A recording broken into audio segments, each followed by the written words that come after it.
만나뵐 분 인터뷰 내용 좀 점검하고 있었는데요.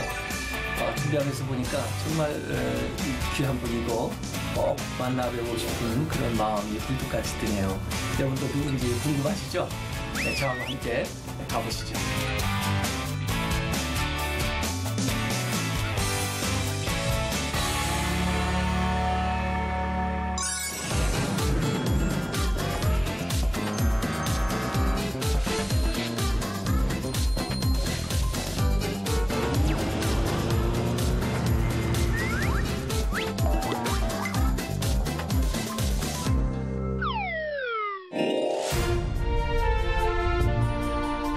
안녕하십니까. 행복을 주는 프로그램 세계를 움직이는 힘 한인 디아스포라를 만나다 한기채 목사입니다. 오늘 허드슨강변을 따라가지고 한 30분 정도 이 교회로 나왔는데요. 굉장히 한적하고 또 아주 고요하고 아름다운 그런 주거 지역입니다. 오늘 이곳에서 아주 귀한 분을 만나고 또 여러분에게 소개해 드리려고 하는데요. 지금 저하고 함께 가시죠. 안녕하세요, 장로님. 아이고, 2년 만에 뵙는 것 같습니다. 권사님도 평안하셨어요? 아이고, 너무 여기 오면서 보니까.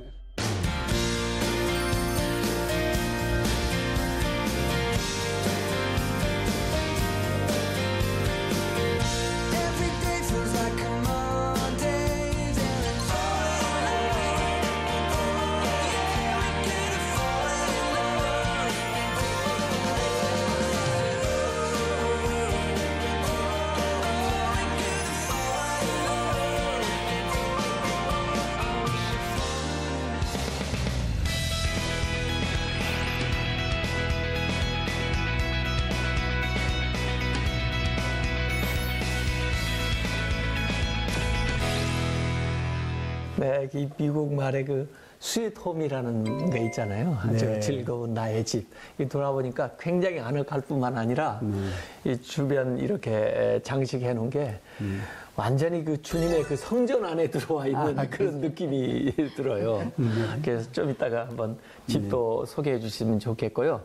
우선 우리 박노식 장로님 그러면은 혹시 어떤 분들은 아유 영화배우 아닌가 이런 생각은 물론 장로님이 멋있게 생겼긴 하지만은 우선 우리 장로님 또 권사님 소개 좀 간단하게 해주시고 이 얘기를 나눴으면 좋겠어요. 예, 제 이름은 지금 말씀하신 것처럼 박노식이고요.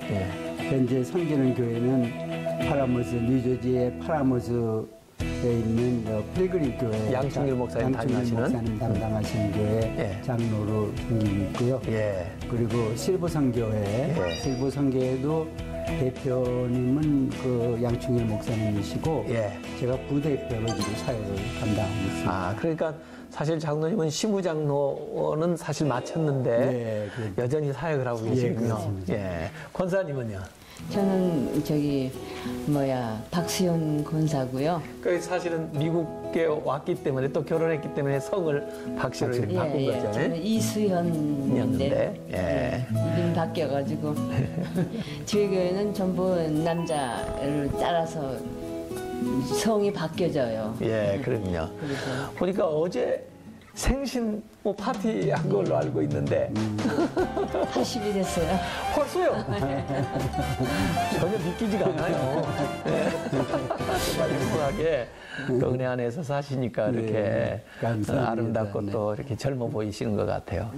오늘 여기 와서 저희를 이렇게 만나게 돼서 정말 반갑고요. 정말 반갑습니다. 장로님이 참 이민 오신 분들마다 다 나름의 어떤 경로나 사정이 다 다르던데 보니까 언제 장로님 어떤 이유로 이 미국에 오시게 됐는지 좀 소개 좀 해주세요.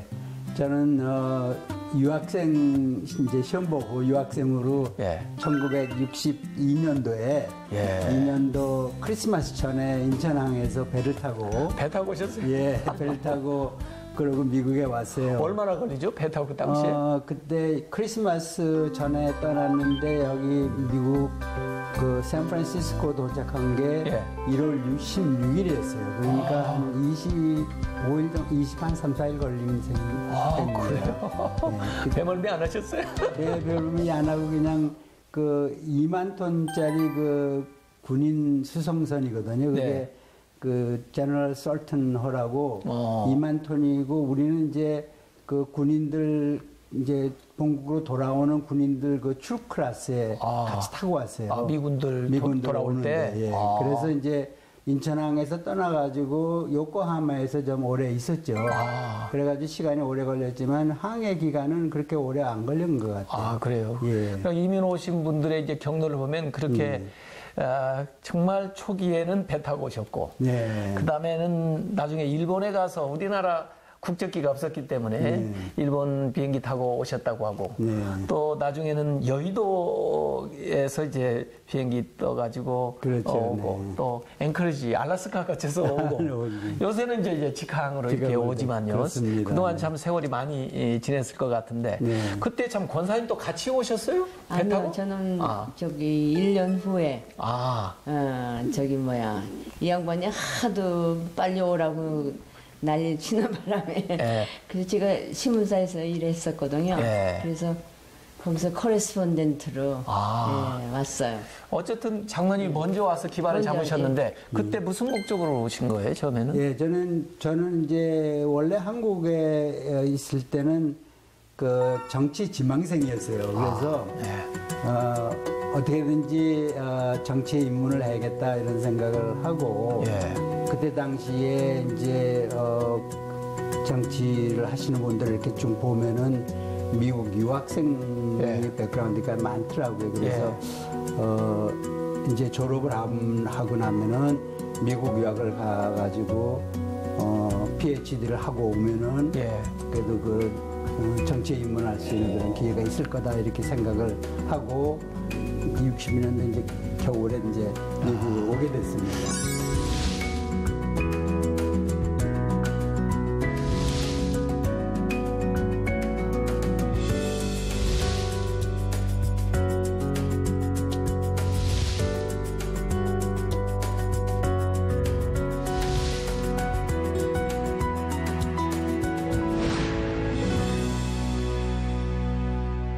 고등학교 졸업하고 대학교를 들어갔을 때가 이제 56년도에 졸업이거든요. 그래서 57년도에 만났어요. 그 친구 사건 때문에 친구 때문에 이제 이렇게 둘이 처음 만나고는 그다음에 이제 제가 편지를 써가지고 이화대학에 이제 사회사학과에 있었기 때문에 보냈어요. 그러니까 장로님은 연세대학에서 공부하셨고 권사님은 이화여대 그 옆 동네니까. 그렇죠. 보냈는데 그 답장이 왔더라고요. 답장이 와가지고는 이제 그때부터 펜팔로 이제 한 1년 동안에 한 100통 정도 썼을 정도로 편지를 계속 썼어요. 그래가지고는 이제 서로 이제 사귀게 됐죠. 사귄 것보다는 이제 그 서로 알게 되고 이제 또 애정도 이제 생기고 사랑 생기고 그랬는데 하루는 제가 이제 맨 마지막 때는 편지를 한 장 어떻게 썼냐면은 이제 그때 이제 이름을 안느라고 불렀어요. 이제 앞으로 저를 이제 로빈이라고 부르고.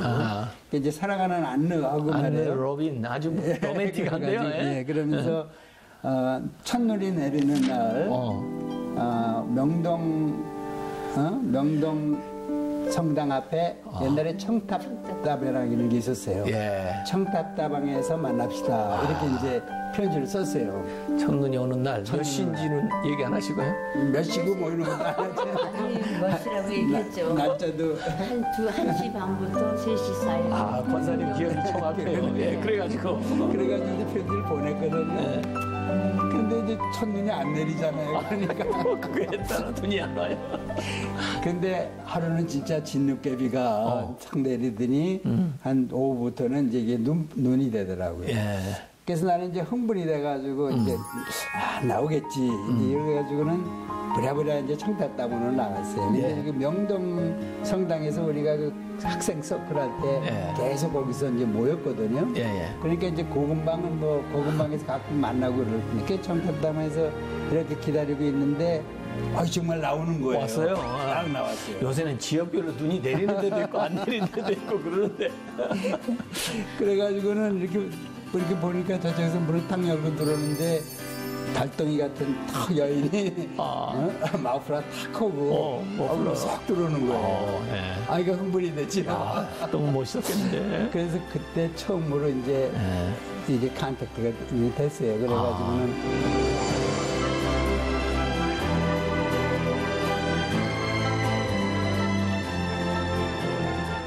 제가 사실 이혼할 때는 그 글에 반했어요. 글 쓰는데 저도 그런 거 좋아하니까 그래서 그랬는데 그러니까 집에서 모두들 어떻게 그렇게 저기 뭐야 외모를 볼 때 키가 조그맣고 짭짭한 까맣 짭짭한 사람하고 결혼하려고 그러냐 그러고 어떻게 뭐에 받았냐 그러는데 저는 그래도 뭔지 모르게 저 양반한테 그래도 딴 사람하고는 다르구나 하는 걸 느꼈기 때문에 그래서 이제 오히려 제가 속으로는 적극적으로 제가 생각을 하고 있었죠. 본인은 어떻게 생각하는지 모르지만.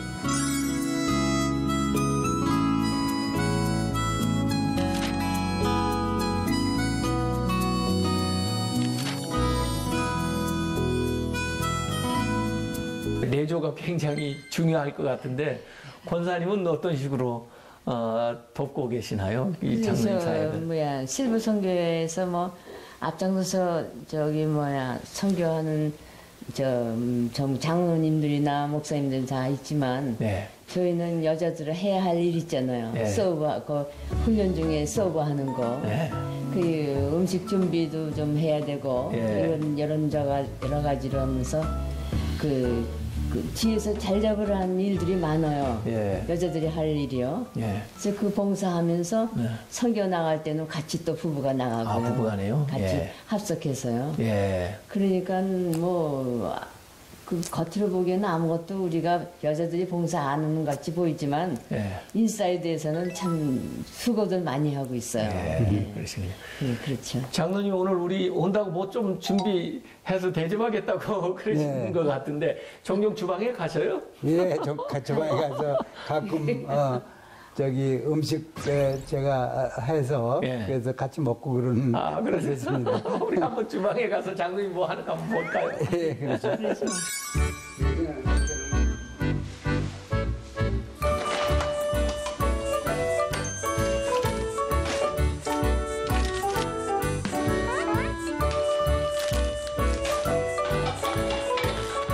그러니까 이 장로님이 가끔 도와주고 하니까 너무 좋을 것 같아요, 권사님도. 예, 뭐 한국에서는 남자들이 목에 들어가면 좀 이상하다고 그러는데 여기서는 뭐 둘이 살고 그러면은 서로 이렇게 쿡도 도와주고 뭐 설거지도 도와주고 그러는 게 버릇처럼 돼 있지 않습니까? 오늘은 장로님 무슨 요리를 하려고 준비하신 거예요? 오늘은 이게 비프에다가 예. 저 박초여고 이렇게 해서 이 서로 볶아가지고 예. 그래서 그 무슨 요리라고 해요? 그래서 그냥 이름 없죠 뭐. 장로님이 이렇게 하시는 요리군요. 예, 그래서 근데 뭐 맛있어요. 제가 어떤 때 피곤하다 그러면요. 내가 해줄까? 그러고 해줘요. 그러니까는 간단한 거죠. 무슨 내가 하는 걸 보고 이제 이렇게 살짝 보고 나서 그 양념 들어가는 거를 자기도 스스로해서 거의 비슷하게 만들어놔요. 맛있게. 요리를 배우진 않았지만은 이 간을 맞추는 데는 그게 뭐가 있어요. 그래가지고 맛을 보지 않고도 이렇게 탁탁 저 소스를 치고 뭐 이러면은 딱 하여 놓으면은 다들 맛있다 그래요. 그러니까 이 요리에 솜씨가 있는가 봐요. 그러니까 여기 아드님도 집에 있는 것 같은데 예. 그 이름이 쟈이라고 그랬네. 쟈? 네, 쟈. 한번 와보세요. 여기 참 아버지를 많이 도와주고 또 우리가 신앙생활도 열심히 하고 그러는데 옆에서 보기에 그 아버지 어때요? 아버지 어디 사시는 모습이 어때? Very impressive. 감동적이고 예. 아직 그 배우자는 못 만난 걸로 알고 있는데 어떤 배우자를 만나고 싶어서 지금까지 기다리고 있어요? Just someone very humble and someone 겸손하고 Yeah. 그다음에 who truly loves God. 하나님을 아주 사랑하고 And, has a good family. 엄마 같은 분이네. 네. 그 아버님 보시면서 그 뭐 참 존경할 만한 것이 많을 텐데 뭐 배우고 싶은 거 나도 이렇게 앞으로 살고 싶다 그런 거 있으면 한번 얘기해 보세요. 네, my father has such a humble heart, and he's always willing to serve God with everything he has. So I hope that I could follow his footsteps in being such a humble servant of God and listening to God's voice and seeing where he will lead me. Yeah. 본인도 앞으로 그렇게 살고 싶다고 그러니까 장로님은 성공하신 거예요. 감사합니다. 자녀가 닮고 싶은 부모는요, 그건 그런 부모가 된다는 건 이게 보통 일이 아닙니다. 다른 사람한테는 존경받아도 집안에 가장 가까이 있는 자녀가 내가 아버지처럼 살고 싶다. 이게 참 어머니 같은 여자 얻고 싶다. 이건 보통이 아니에요. 성공하셨어요, 장로님. 감사합니다. 네. 집에 여러 가지 해놓으신 것이 정말 여기는 장로님 또 거룩한 하나님의 백성들이 살고 있는 집이다 이렇게 표시가 다 돼요.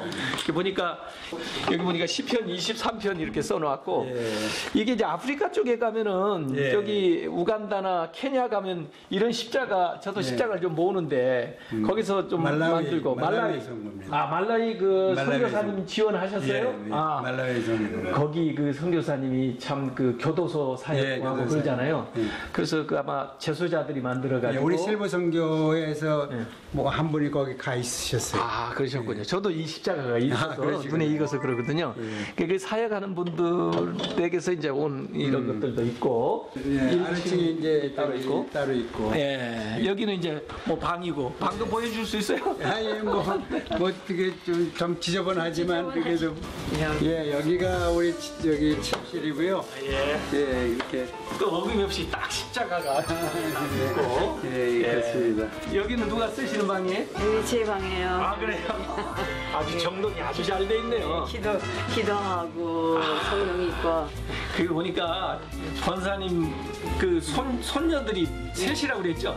셋이요. 손녀들 사진들 아주 트레저처럼 저렇게 돼 있고. 여기는 제가 성가대에서 찬양하는 찬양대 몇 년 봉사하셨어요? 처음에 2002년부터 시작 1년부터 계속 했죠. 근데 이번 올해 그만뒀어요.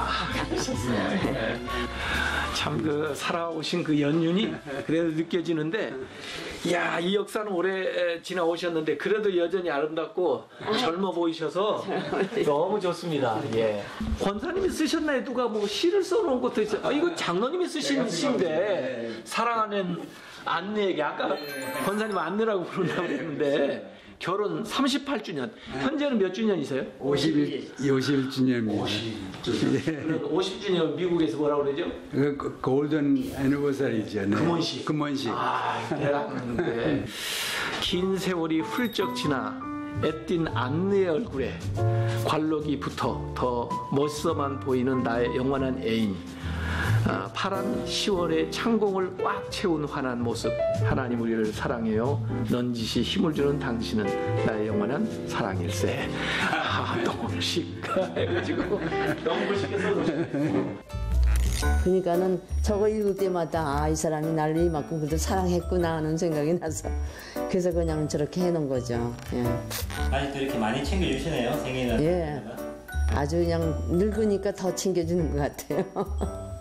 아무래도 하루도 한 번씩 I love you라는 말을 안 하고 못 견디는 사람이니까 저는 행복한 사람이죠. 그런 면으로. 그리고 같은 믿음 생활을 하고 그러니까는 제가 마음이 편안해서 그런지 사람들이 볼 때 참 젊게 산다 그래요.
장로님 안녕하세요. 반갑습니다. 반갑습니다. 네. 장로님 찾아 여기까지 왔습니다. 감사합니다. 자, 장로님 이곳에 오신 어떤 동기 또 이곳에 계시게 된 어떤 이유를 떠나서 또 있게 된 연수는 얼마 정도 되십니까?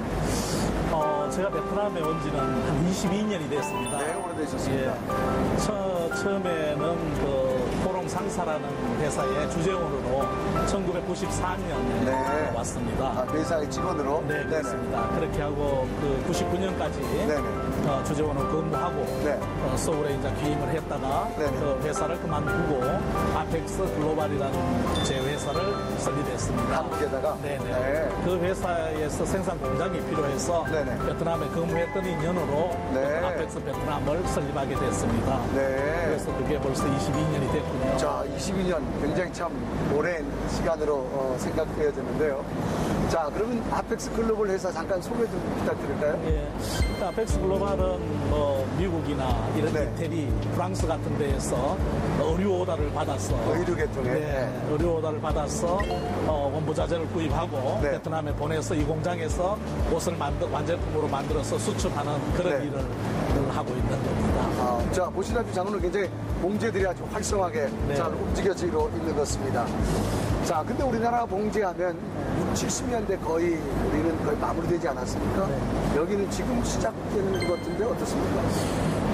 그렇습니다. 그 봉제는 한국은 80년대 네네. 말에 거의 봉제 산업은 끝이 났다고 저희들이 파악하고 있습니다. 네네. 그래서 그 당시에 저희가 근무했던 회사나 봉제 회사들이 네. 전부 생산 기지를 이전하기 시작했습니다. 아. 처음에는 인도네시아나 네네. 또 중국 같은 데로 이전하기 시작했었습니다.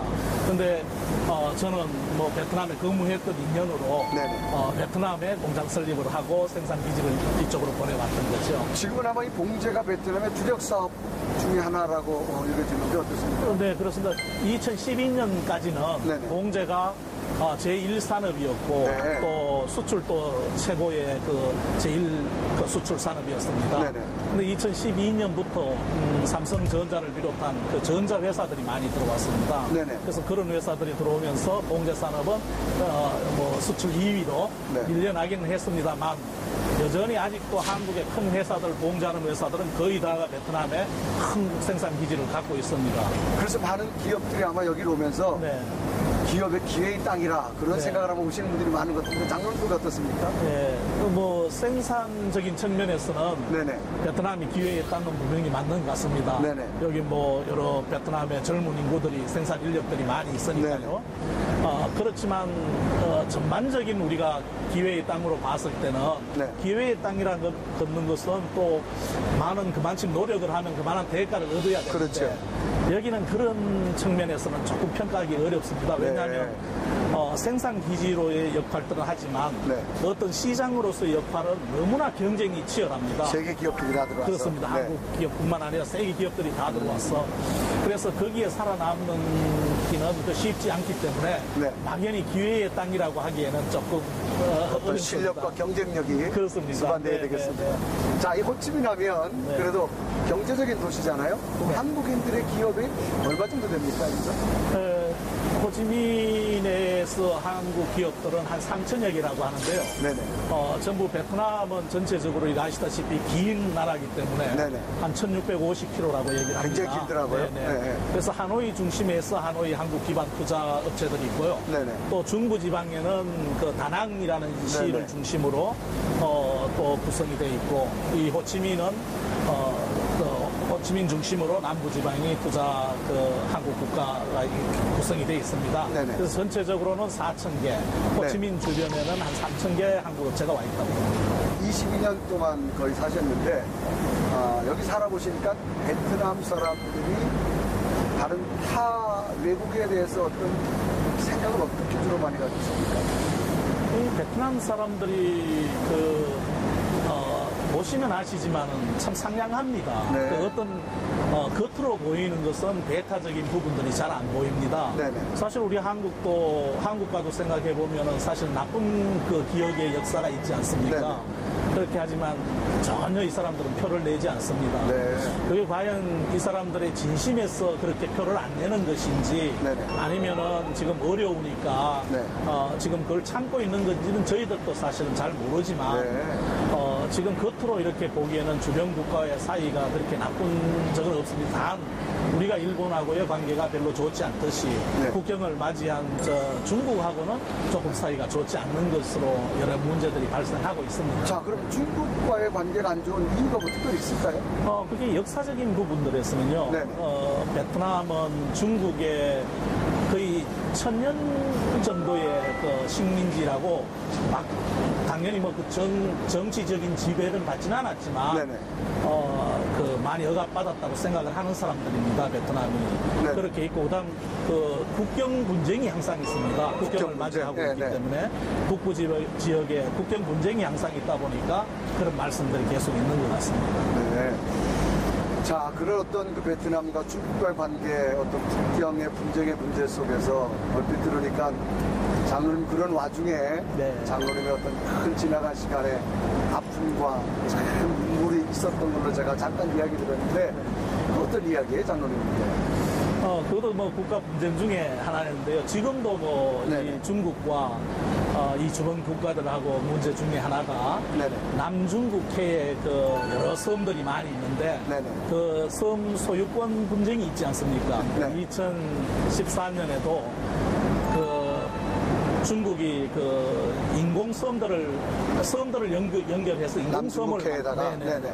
그걸 만들려고 했었습니다. 네. 그걸 이제 베트남 군인들이 가서 그걸 네. 못하게 하는 과정에서 중국 군함이 와서 부딪히고 방해를 해서 사람도 다치고 죽고 이런 사건이 있었습니다. 네. 근데 그걸 베트남 정부에서 있는 일부 애국 청년들이 네. 거기에 항의해서 데모를 시작을 했죠. 2014년 5월 13일 날입니다. 네. 데모를 처음 시작을 해서 하다 보니까 아주 그 200여 명이 모여서 처음에는 했지만 중국에 대한 반감으로? 네네. 그렇게 했는데 그게 뭐 이슈화가 별로 안 되고 하니까 네. 그 사람들이 생각해낸 것이 이런 공장 지역을 와서 공원들을 흡수시켜서 젊은 데모대에 청년들을 합세하려고? 네, 합세시키려고. 네. 그렇게 해서 이 공장 이쪽 일대를 돌아다니면서 네네. 전부 작업을 중단시키고 네. 데모대에 합류하라고 했습니다. 그러다 보니까 삽시간에 뭐 네. 한두 시간 사이에 몇만 명이라는 어마어마한 그 데모대들이 형성이 됐습니다. 네. 그래서 그 데모들이 낮에는 전부 그렇게 데모하고 공장에 난입해서 유리창 깨고 네. 이런 것들만 했죠. 그렇게 하다가 그게 밤에는 저녁에는 일부 불순 세력들이 네. 동조를 해서 그 약탈을 하고 방화로 되기 시작했고요. 네. 그 와중에 저희들이 이제 피해를 입었던 거죠. 자, 이 관한 사건이 어떤 한국에서도 뉴스의 포커스 또 세계적인 뉴스 이슈화가 되어졌는데 어떤 중국과의 어떤 국민들의 감정이 이제는 중국을 넘어서 한국 교민에까지 피해왔단 말이에요. 그 중에서 장로는 굉장히 어떤 죽음의 사선까지 넘으셨다 얘기 들었는데 그때 상황을 좀 더 장로는 구체적으로 얘기해 주시면 좋겠습니다. 예, 저는 생각하기에 이제 저희들이 한국 공장은 참 저희들 피해 업체가 네. 9업체밖에 없었습니다. 네. 나머지 한 50몇 개 업체들은 대부분의 중국계 네. 홍콩이나 대만이나 중국 업체들이었습니다. 그래서 네. 피해가 많았죠. 네. 방화, 약탈 다 하고 이렇게 했습니다. 그런데 저희들 공장은 처음은 타켓이 아니었던 것 같아요. 네. 제 생각하기에는. 또 저희들 낮에 이렇게 데모들이 진입하고 난 다음에 네. 저희들은 바로 태극기를 붙이고 네. 배너를 만들고 해서 우리는 대한민국 기업이다. 네. 또 우리는 베트남을 지지한다라는 플래카드까지 붙였습니다. 아, 그럼 프레카드까지? 네네. 그렇게 하니까 그 사람들이 와서 사진도 찍고 네. 뭐 이렇게 갔었어요. 그래서 네. 저는 이 베트남에는 아까도 말씀드렸다시피 치안이 아주 안정된 국가인데 사회주의 예, 국가니까. 사회주의 네. 국가니까 그리고 또 그게 해외 투자를 유치하는 하는 것 중에 큰 이유 중에 그렇죠. 하나였습니다. 네, 네. 그래서 말을 했는데 한 번도 이런 일이 없었기 때문에 네. 저도 뭐 별일이 있겠느냐. 중국 데모 때문에 저희들 하루 정도만 뭐 이렇게 일 안 하면 되겠구나. 이런 생각만 하고 네. 그 비수습을 하고 저는 공장에 남고 또 애들은 전부 데모대에 합류하고 이렇게 했죠. 네. 그렇게 했는데 그날 저녁에 한 8시경에 뭐 저도 사실은 일찍 전부 가고 직원들도 가고 또 이 숙소에는 저하고 제 집사람하고 살고 있었는데 참 그 전에 말씀드릴 거는 우리 집사람이 시내에 나가 있었습니다. 그 데모 때. 네. 그랬는데 이제 데모 얘기를 듣고 전화가 왔었어요. 네. 어떻게 하면 좋겠냐 하길래 제가 집에 공장에 들어오지 마라. 그냥 시내에서 자라. 네. 그 얘기를 했었어요. 그게 그날 제가 참 잘한 것이고 하나님이 또 주신 은혜였던 것 같아요. 네. 왜냐하면 그날 저녁에 제가 당한 일에 집사람이 있었다면 아마 그렇죠. 두 사람 다가 위험했지 않겠느냐 이렇게 생각을 합니다. 네. 아무튼 그렇게 저희들이 저녁에 8시경에 저는 이제 공장장님도 제가 여기 구해드린 숙소로 보내드리고 아파트로 또 그분도 저하고 같이 자려고 하시는 거를 돌려보내드리고 혼자 남으셨네. 네네 혼자 하고 경비들하고만 네네. 있었죠. 그래서 일찍 자야 되겠다 생각하고 들어가서 이제 잘 준비를 하는데 그래서 하나님이 주시는 마음이 자꾸 있는 거예요. 네. 그래서 기분이 이상해서 나와봤었어요. 뭐 저는 위에 윗도리는 벗고 있었고 네. 밑에 짧은 바지만 하나 입고 샤워를 끝내고 있었기 때문에 바깥에 와서 이렇게 보니까 데모대들은 많이 다니는데 뭐 네. 별일이 없었어요. 그래서 다시 들어가서 자야 되겠다 생각하고 또 들어가는데 그게 이상하더라고요. 그 감이. 그래서 다시 나와서 이번엔 뒷문 쪽으로 이렇게 내다보니까 뭐 수천 명의 데모대들이 이 담을 뛰어넘어서 들어오는 거예요. 회사의 담을. 네. 그때 그래서 그 순간적으로 아차 싶더라고요. 네. 여기 있으면은 큰일을 당하겠구나. 이렇게 생각하고 뭐 아무것도 못 가지고 전화기도 2대 다 방에 두고 저는 반바지 입고 위에 윗도리만 하나 벗어났던 것 입고 또 저희들이 거기 이사 와서 잠시 살면서 숙소에 살면서 창문을 다 폐쇄를 시켰었어요. 네. 근데 마침 그때도 하나가 개방돼 있는 걸 알았어. 그게 생각나서 그걸 열고 저는 지붕 위로 그 회사 지붕 위로 들어가서 전 담 밑에 이렇게 숨어서 있었습니다. 그렇게 하자마자 뭐 어마어마한 폭도들이 들어와서 뭐 집에 있는 것은 다 가져가고 다 부수고 이렇게 했죠.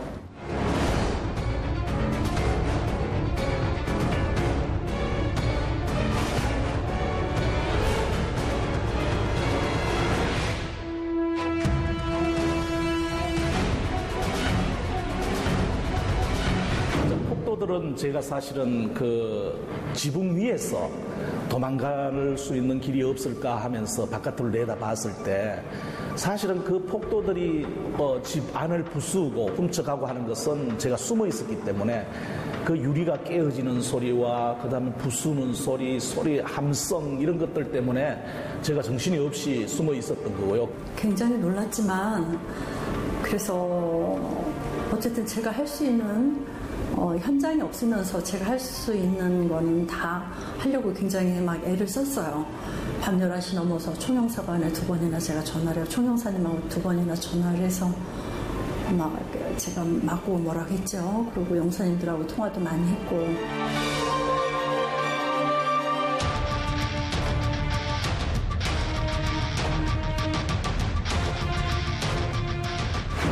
시간 동안 경찰 한 명이 안 왔었습니다. 요청을 했어도요.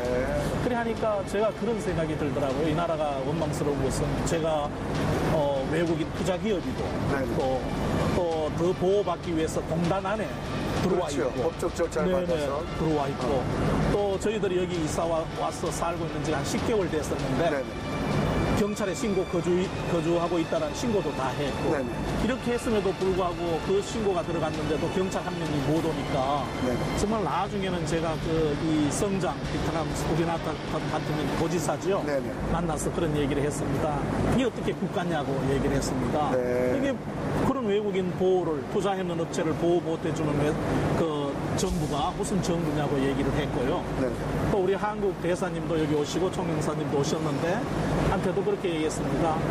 그 우리가 수출 10대 수출 대국이고 또 한국이 12대 경제 대국이라고 세계에서 그렇게 얘기하는데 네네. 자국민이 행방불명돼 가서 신고받고 경찰 한 명을 못 보내는 나라의 힘 정말 참 서럽더라고요. 네. 그래서 그 부분은 참 아쉽더라고요. 그건 아마 당해보지 않은 자는 네. 외국에서 네. 자 장로님 그런 어떤 3시간 동안 숨어 계시면서 네. 정말 장로님 뭐 무슨 생각이 안 들었겠어요? 그렇겠습니다. 사느냐 죽느냐의 갈림길인데 그때 하나님 앞에 간절히 어떤 기도했던 것, 또 하나님의 은혜가 이것이라고 하나 장로님 아까 제가 사진 보니까 막 피투성이게 된 그런 모습 그때 장면 좀 생각해 주실까요? 그래서 저희는 이제 뭐 3시간 동안 이 창문 밑에서 이렇게 숨어 있는데 그 사람들이 창문을 다 깨었으니까요. 창문에 유리가 떨어져서 이 맨살이니까 막 유리가 박히고 했죠. 그래도 뭐 움직일 수 없으니까 그렇게 그래 있었는데 그래 한 나중에 왜 그랬는지는 모르지만 그 유리가 깨어지는 유리로 막대기가 내려왔어요. 새 막대기가 내려왔어. 저 다리를 툭툭 치는 겁니다. 그래서 깜짝 놀라서 이제는 들켰구나 하고 도망을 가야 되겠구나. 어차피 여기서 저 사람들한테 있으면 맞아 죽으니 제가 차라리 뛰어내려갖고 도망가는 게 좋겠다 생각을 하고 도망가려고 했는데 이게 3시간 몸이 굳어갖고 움직이지를 않더라고요. 그렇죠. 그래서 지붕에서 몇 바퀴를 굴렀습니다. 그리고 움직이지 못해서 가만히 앉아 있으니까 결국 이 사람들이 문 열고 나오려고 하는 거예요. 그래서 뭐 순간적으로 이 지붕에서 뛰어내리자고 하면서 뛰어내렸는데 그때도 이제 하나님이 그런 지혜를 주신 것 같아요. 제 생각에 이 지붕이 한 3m로 높이를 생각을 했었어요. 실제로 나중에 보니까 5m 30이었습니다. 굉장히 높았는데 저 생각엔 3m인데 제 키가 1m 70 얼마 되니까 매달려서 떨어지면 괜찮겠구나 이렇게 생각을 했죠. 그 지혜를 주시더라고요. 그래서 그 생각이 들자마자 바로 이 매달려서 떨어졌습니다. 그런데요.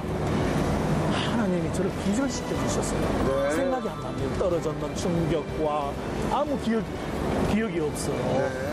근데 나중에 다시 이 고개를 정신이 들어서 보니까 어떤 두 사람이 저를 이 양옆에서 이렇게 잡고 일으키고 있는 거예요. 그래서 이제 이 사람들한테 끌려가서 잡혀서 죽겠구나 이런 생각이 들고 또 기절이 되더라고요. 또 기억이 없어요. 그래서 이따가 나중에 다시 정신을 차려보니까 그 수많은 사람들이 있었는 중에 그 두 사람이 피 묻은 저를 끌고는 우리 통역 직원인 우리 저 친구인데요. 통역한테 데리고 간 거예요. 통역 앞으로. 그래서 하나님 은혜 아닙니까? 그래 말이에요. 그래서 그 많은 사람들 중에 안 끌려가고 우리 통역 앞에 데려다. 우리 통역도 놀라서 이제 이렇게 공장 약탈되는 걸 구경을 하다가 누가 젊은 사람들이 저를 데리고 오는 걸 보고 피투성이가 된 사람을 데리고 오는 걸 보니까 사장이거든요. 그러니까 그 사람도 놀라서 빨리 오토바이 타라고 도망가자고 해서 오토바이 탔습니다.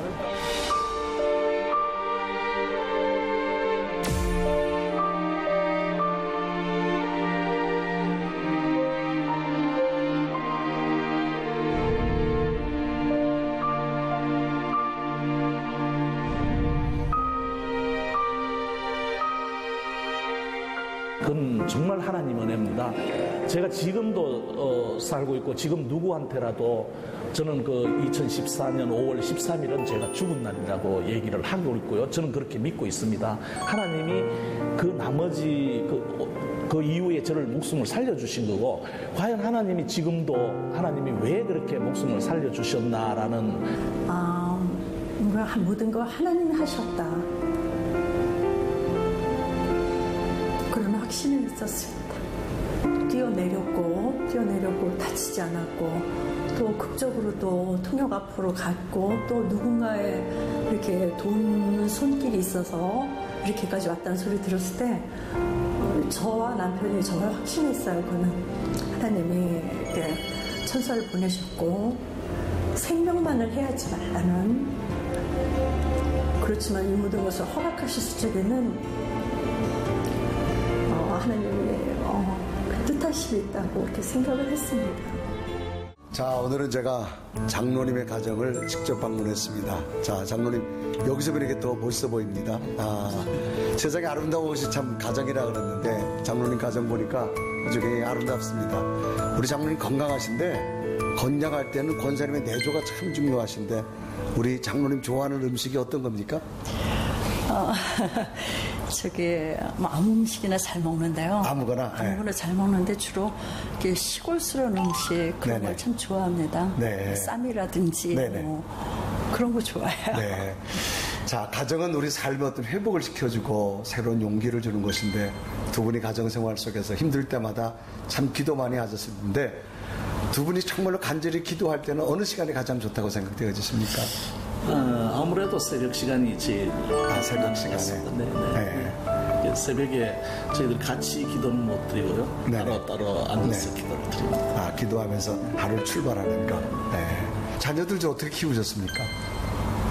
저희들 여기서 오랫동안 있다 보니까 외국인 학교를 다녔습니다. 그래서 외국에서 공부를 하고 미국에서 하고 공부를 해서 지금 한국으로 들어와서 취직해 있습니다. 자, 우리 권사님, 장로님, 그래도 교회에서는 평신도로서 가장 아름답고 모범적인 직분이신데 우리 자녀들에게도 어떤 신앙에 좋은 어떤 바람이 있으시다면 어떤 게 있으실까요? 그것도 저희들 기도 제목 중에 하나인데 계속 아무래도 요즘 젊은 친구들이 그 신앙이 점점 믿음 생활이 약해지고 있지 않습니까? 그래서 저희들이 항상 그 믿음의 대를 좀 이어갔으면 하고요. 그래서 매일 기도를 위해서 기도하고 있습니다. 어머니의 바람은 어떠신가요? 저는 이제 우리 아이들이 그 큰아이 같은 경우는 9학년 때 떨어뜨려 놔서 유학을 갔기 때문에 그래서 가장 중요한 청소년기에 부모와 함께 있으면서 그 신앙을 심어주지 못한 게 참 사실은 굉장히 그게 좀 아쉬워요. 그래서 걔가 이렇게 부모가 신앙생활 하는 걸 보긴 봤지만 특별히 저희가 어려움을 겪으면서 우리 아이가 신앙이 많이 좀 흔들렸습니다. 좀 회의적이죠.